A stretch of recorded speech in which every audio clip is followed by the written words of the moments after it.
বাবা, কৃষ্ণ পঞ্চম বছরের বয়সের সময় গোচরণে গিয়েছিলেন। আর যে সময় গোচরণে গিয়েছিলেন না, ওই গোয়ালওয়ালদের সঙ্গে গোচরণে যে কৃষ্ণকে রাজা তৈরি করে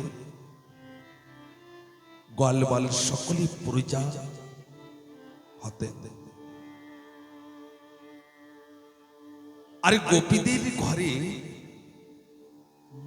মাখন চুরি করতে যেতেন। আর গোপীগণ তান্ডা কি করতেন? আনন্দ পেতেন। আর সমস্ত গোপীগণ তান্ডা চাতেন যে আমার ঘরে যেন কৃষ্ণ আসে। আরে কৃষ্ণ মাখন চুরি করতে যেতেন, এই জন্য অনেকেই কৃষ্ণর নাম রেখেছিলেন কি জন্য? ননি চোরা। কিন্তু বাস্তবিক আদর করে রেখেছিলেন। কৃষ্ণ কোনো দিন কোনো ঘরে মাখন চুরি করতে যাননি। ঠাকুর বলেছেন, ভক্ত যদি আমাকে দেয় তাহলে আমি পাই, আর ভক্ত যদি না দেন সেদিন আমি উপবাস যাই। ওই জান্ডা গোপী ছিলেন না, তান্ডা তো ঋষিগণ ছিলেন, গোপী বেশ ধারণ করেছিলেন। যে সময় সিয়ের পারে মাখনে রাখতেন, আর গোপীগণ দুই হাতে জোড় করে প্রার্থনা করতেন, কৃষ্ণ কবে আসবে আমার ঘরে? বন্ধু, তুমি এসে সর্বপ্রথম প্রসাদ পাবে, তারপরে আমরা তোমার এটো প্রসাদ পাবো। তাই যেদিন না আসতেন তা চিন্তন করতেন, আজকের অন্য ঘরে গিয়েছে, পথের দিকে থাকতেন, লুকিয়ে থাকতেন, একদিন না একদিন অবশ্যই আসবে। যেমন আমরা সকলে বসে থাকি, যে ঠাকুর ঘরে আমরা পুজো তো করি, জানি না মন্ত্র তন্ত্র, জানি না ঠাকুরকে ডাকতে, যেমন ভাবে করি, একদিন না একদিন আমার ঠাকুর আমার কাছে আসবে। আর আসবে, প্রতীক্ষা করতে হবে। মা কৃষ্ণের পরে বিপত্তির পরে বিপত্তি এসেছে, এই জন্য গোকুল ধাম ছেড়ে নন্দ বাবা গোয়ালওয়াল নিয়ে বৃন্দাবন ধামে চলে আসলেন। আর বৃন্দাবনের ধামে এসে ওই গোচরণে যেতেন কোথায়? গোবর্ধন পর্বতে। আর গোবর্ধন পর্বতে সারা যত গাবি ছিল সব গোবর্ধন পর্বতের উপরে যেতেন। কেননা গোবর্ধন পর্বতের উপরে না লতা পাতা ঘাস ওখানে বেশি, এই জন্য ওই গোয়ালওয়াল সব সকলে ওই গোচরণে গোবর্ধন পর্বতের পরে যেতেন। সকালে উঠে গোচরণে যেতেন গোবর্ধন পর্বতের পরে, আর ওখান থেকে আবার ফিরে চলে আসতেন। একদিন নন্দ বাবার বাড়িতে সুন্দর সুন্দর রান্না করছেন মা যশোদা। সেই সময় কৃষ্ণের বয়স ছিল ৭ম বছর। আর ৭ম বছর বয়সের সময় কৃষ্ণ মা যশোদাকে যে বলছেন, মা এত গোপীগণ একসঙ্গে মিশে এই বাড়িতে যে এত সুন্দর সুন্দর রান্না,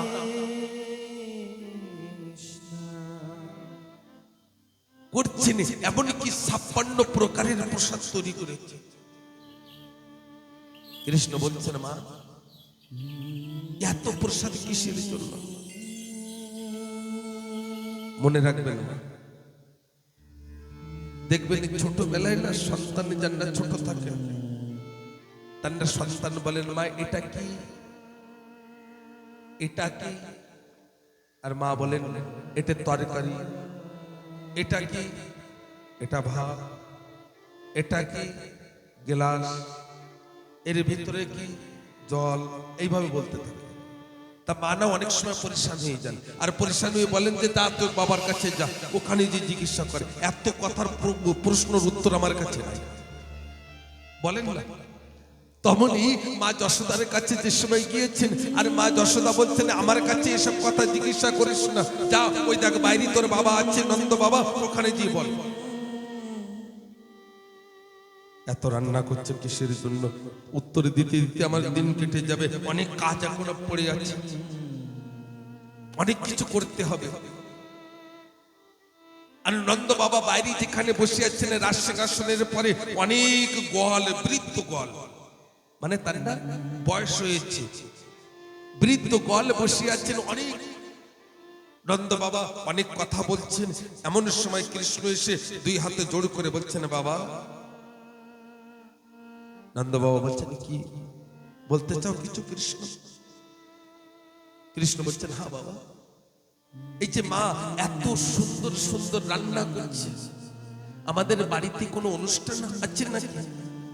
আমাদের বাড়িতে কোনো পুজো হবে নাকি? নন্দ বাবা বলছেন না না, আমাদের পূর্বজগণ আমরা সকলেই ইন্দ্রদেবকে পুজো করে এসেছি এই দিন, আর এই দিনে আমরা ইন্দ্রদেবকে পুজো করি কেননা ইন্দ্রদেব বৃষ্টি দেয়, আর সেই বৃষ্টিতে গাছের লতা পাতা বৃষ্টির জল পেয়ে বড় হয়, আর সেই লতা পাতা খেয়ে ঘাস খেয়ে আমাদের গাভীতে গাভী খায়, আর গাভীতে খাবার পরে গাভীর থেকে দুগ্ধ আসে, আর আমরা ননি দুগ্ধ ঘি আদি বিক্রি করে মথুরায় তাই আমরা জীবনী যাপন করি। কৃষ্ণ দুই হাতে জোড় করে বলছেন বাবা, ব্রহ্মা 4টি জাতি তৈরি করেছেন। বাবা ধ্যান দেবেন, ব্রহ্মা 4টি জাতি তৈরি করেছেন। কি কি জাতি? ব্রাহ্মণ, ক্ষত্র, বৈশ্য আর শূদ্র। ব্রাহ্মণের কাজ কি? বেদ পাঠ আদি করা, পুজো অর্চনা করা। ক্ষত্রের কাজ কি? রক্ষা করা। ক্ষত্রের কাজ রক্ষা করা। আর বৈশ্যের কাজ কি? ব্যবসায় বাণিজ্য করা। আর শূদ্রের কাজ কি? এই 3 জাতির আদেশকে পালন করা। দেখেন বাবা, ধ্যান দেবেন কথা। আরেকটি কথা বলবো, অনেকে ভগবানকে ভগবান মানেন না। শ্রী রামচন্দ্রকে অনেকে ভগবান মানেন না, কৃষ্ণকে ভগবান মানেন না। ভগবান তাই কারোর মন জয় করতে পারেননি। আর আমি তো সাধারণ একজন ছোট মানব, আমি যে সকলের মন জয় করতে পারবো এমন হতেই পারে না। কিন্তু চেষ্টা করছি যে বারিক সে বারিক কথাকে আপনাদের সম্মুখে তুলে ধরার জন্য। ছোট ছোট কথাকে শ্রবণ করে যদি কিছু আমাদের জীবনে পরিবর্তন আসে। আমি শুনেছি বাবা, যা কিছু আছে ব্রহ্মাণ্ডে তাই নাকি প্রত্যেকটা মানবের দেহবন্ধে আছে। তা যদি দেহবন্ধে থেকে থাকে তাহলে এই শরীরের ভিতরে ব্রাহ্মণ কোন জায়গায়, ক্ষত্র বৈশ্য শূদ্র কোন জায়গায়? এই কথাকে একটু গভীর ভাবে নেবেন। মস্তক, মুন্ড ব্রাহ্মণ, এই সম্পূর্ণ শরীরটাকে রক্ষা কে করে? আমার হাত রক্ষা। তাহলে হাতই ক্ষত্র। আরে যা কিছু এখান থেকে দেবেন যাবে কোথায়? ভিতরে। তা ভাত কে করেন? বৈশ্য। আর শূদ্র কাকে বলেছি? চরণ। কিন্তু যদি বলেন চরণী শূদ্র, চরণী শূদ্র আর এত নিচু কেন বলে করেছেন? কিন্তু না, প্রণাম যে সময় করতে হয় শূদ্র ওই চরণই করতে হয়, শূদ্র নিচু নয়। আর বাবা যদি প্রশ্ন থাকে এখন নয়, অবশ্যই প্রশ্ন প্রত্যেকটা আমি যে কথাগুলো বলি আমি তার প্রশ্ন না জেনে তার উত্তর না জেনে কথা বলি না। যদি কারোর কোনো প্রশ্ন থাকে অবশ্যই করবেন, সনত কৃষ্ণ মহারাজ তার জন্য তৈরি আছে। হর প্রশ্ন জবাব দেওয়ার জন্য সনত কৃষ্ণ মহারাজ তৈরি আছে। যে কথা আমি বলছি, হে ঠাকুর ভক্তগণ, আজকে কৃষ্ণ বলছেন আমরা কেন ইন্দ্রদেবকে পুজো করব। একটি রাক্ষসের তাড়নায় ওই ইন্দ্র সিংহাসন ছেড়ে পলায়ন করে।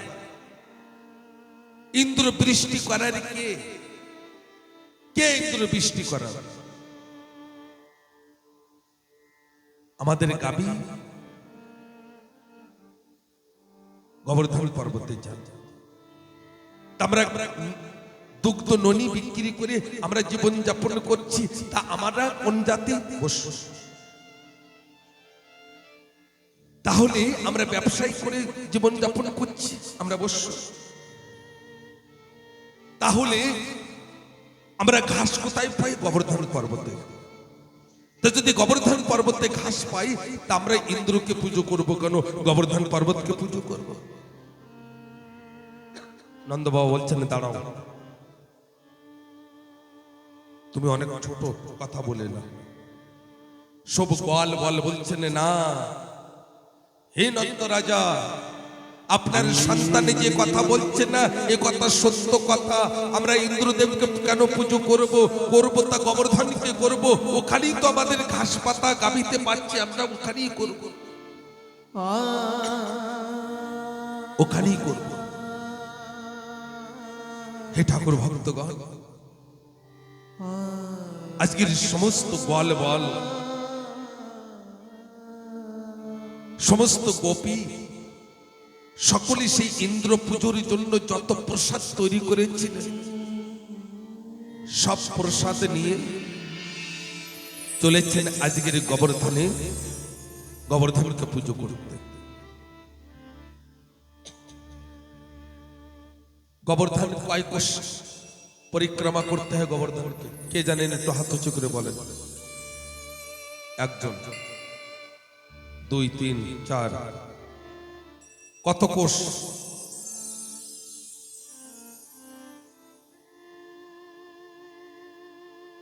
বলে দিয়েছেন না? যদি পাশেতে আরো কেউ বলতে চান বলতে পারে। আর কত কোষ সম্পূর্ণ বৃন্দাবন? কে কে জানেন সম্পূর্ণ বৃন্দাবন কত কোষ? কে জানেন? একটু হাত উঁচু করে বলেন। 84 কোষ বৃন্দাবন। 84 কোষ বৃন্দাবন আর 7 কোষ গোবর্ধন পর্বত পরিক্রমা। আজকে আমরা 7 কোষ পরিক্রমা করব গোবর্ধন পর্বতকে। আর গোবর্ধন পর্বতে একটা সাধারণ পর্বত চিন্তন করবেন না। গোবর্ধন পর্বতে সাক্ষাৎ আমার গোবিন্দ, আমার কৃষ্ণ। আরে এই গোবর্ধন পর্বত কোথায় ছিল? বৈকুণ্ঠ ধামে। আরে বৈকুণ্ঠ ধামের থেকে কে নিয়ে এসেছিলেন? বৈকুণ্ঠ ধামের থেকে গোবর্ধন পর্বতে কে নিয়ে এসেছিলেন? আর শ্রীকৃষ্ণের দীক্ষা গুরুর নাম কি? এই দুটো প্রশ্ন থাকলেন যারা এখানে আছেন। আমাদের গায়ক মশাই 10 টাকা বাইর করেছেন কালকের জন্য। যে কৃষ্ণের দীক্ষা গুরুর নাম কি? আর গোবর্ধন পর্বত তো বৈকুণ্ঠ ধামে ছিলেন, আর ওই পর্বতকে কে নিয়ে এসেছিলেন? আমি বুঝি না বাবা, একটা কথা কি বুঝি না। আমার কাছে কেন জিজ্ঞাসা করেন সুদামার বাবার নাম কি? আরে সুদামার বাবার নাম দিয়ে তোমার কাম কি? তুমি কি করবে? তুমি এ কথা কেন শুনতে চাও না? আমি আমার গোবিন্দকে কেমন ভাবে পাবো? আমি কেমন ভাবে আমার ঠাকুরকে দর্শন করব? আর সুদামার বাবার নাম মাতুকাত, আমি ওই শুনে আমার লাভটা হলো কি? শোনেন তো এই কথা শোনেন যে আমার ঠাকুরকে কেমন ভাবে পাবো, তবেই মানবো আপনি ঠাকুর ভক্ত। আর যদি শুধু আমার বাবা ওরে ঠাম্মা ওরে ঠাকুর দাদা শুনতে চান না, তা আপনি একজন তর্কবাজ, আপনি কিছুই জানতে চান না, কিছুই জানতে চান না। হে ঠাকুর ভক্তগণ, আমি কাউকে কটু কথা বলছি, আমি কাউকে নিন্দা করছি না, কিন্তু যদি শোনেন কোন সাধুগুরু বৈষ্ণবের কাছে, তা বলেন আমার ঠাকুরকে কেমন ভাবে পাবো। অবশ্যই যদি আপনি প্রাণ খুলে মন খুলে হৃদয় দিয়ে ভক্তি সহকারে যদি আপনি প্রশ্ন করেন, আর তিনি যদি সাধক হন, তো অবশ্যই আপনাকে সে রাস্তা বলে দেবেন। আজকে আমরা এখানে সকলে এসেছি গোয়াল গোপী, আমরা সকলেই চলেন গোবর্ধন পর্বতকে আমরা পুজো করি। আর একটু কথা বলবো, আগামী দিন সকলে সেজে গুজে আসবেন, বাবারাও মায়েরাও, আর পায়ে আলতা ঠোঁটে কি দিয়ে আসেন না, বরযাত্রী যেতে হবে কৃষ্ণের বিবাহতে, আর রুক্মিণীর বিবাহতে আগামী দিন বিবাহ হবে।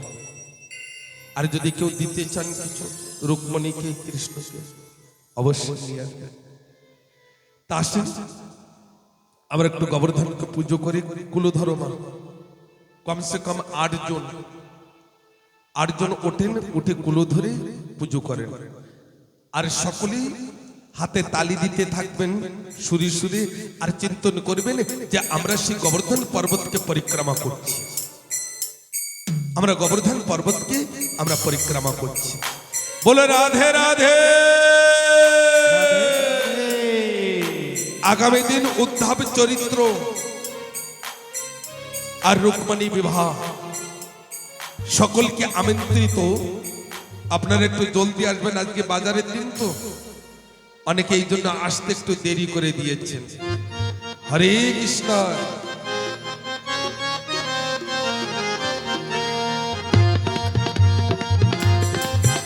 তেল সিঁদুর আদি দেন।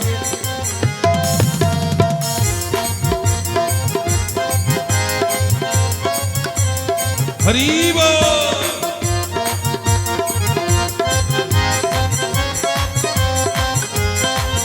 श्री गोवर्धन महाराज महाराज तेरे माथे मुकुट विराज रहो।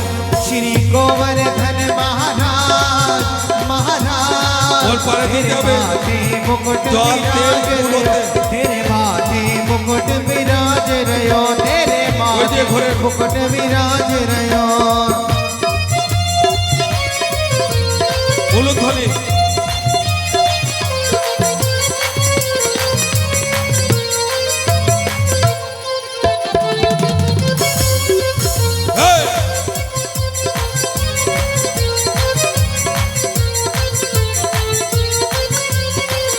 तो पे पान चढ़े तो पे फूल चढ़े,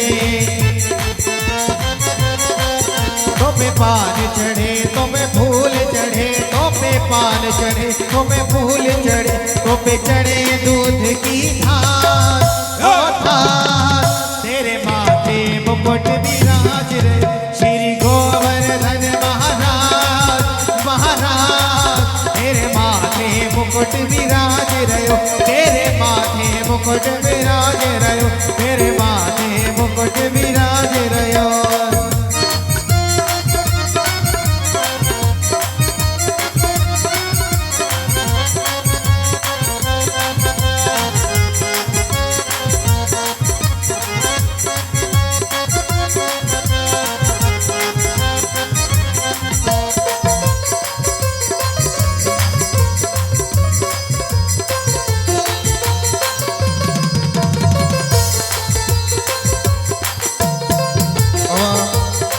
মিষ্টি আদি দেন, পরে মিষ্টি ফল আদি দেন। तेरे कानन कुंडल साज रहे। तेरे कानन कानन कुंडल साज रहे, तेरे कानन कुंडल साज रहे, घोड़ी पे हीरा लाल लाल, तेरे माथे मुकुट विराज रहे, श्री गोवर्धन महाराज महाराज, तेरे माथे मुकुट विराज रहे, तेरे माथे मुकुट विराज रहे, तेरे माथे मुकुट विराज रहे।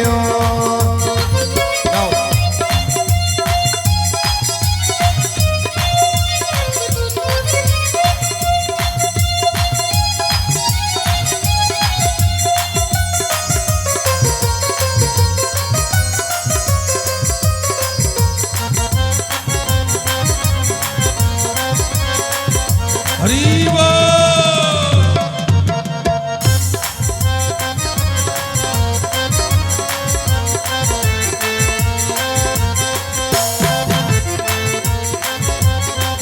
तेरे गले में कंठा सोने को,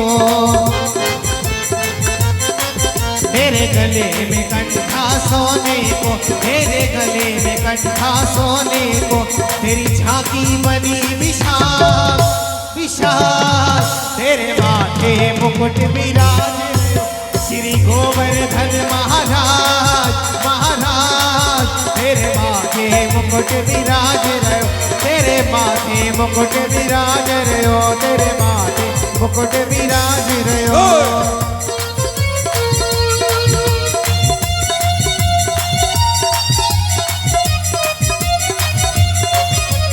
हरि बोल।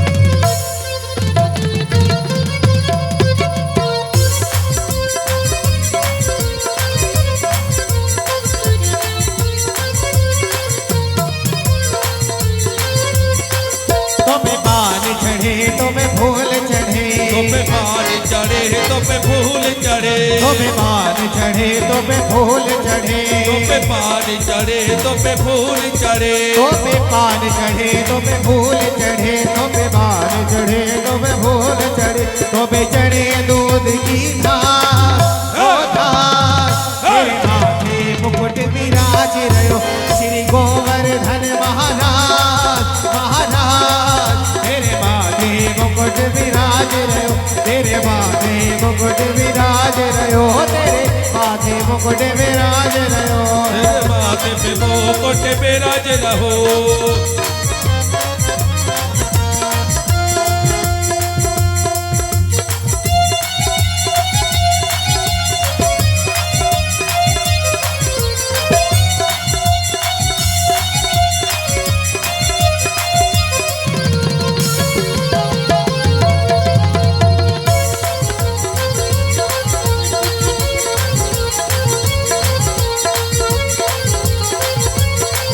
तेरे साथ घोष की परिक्रमा,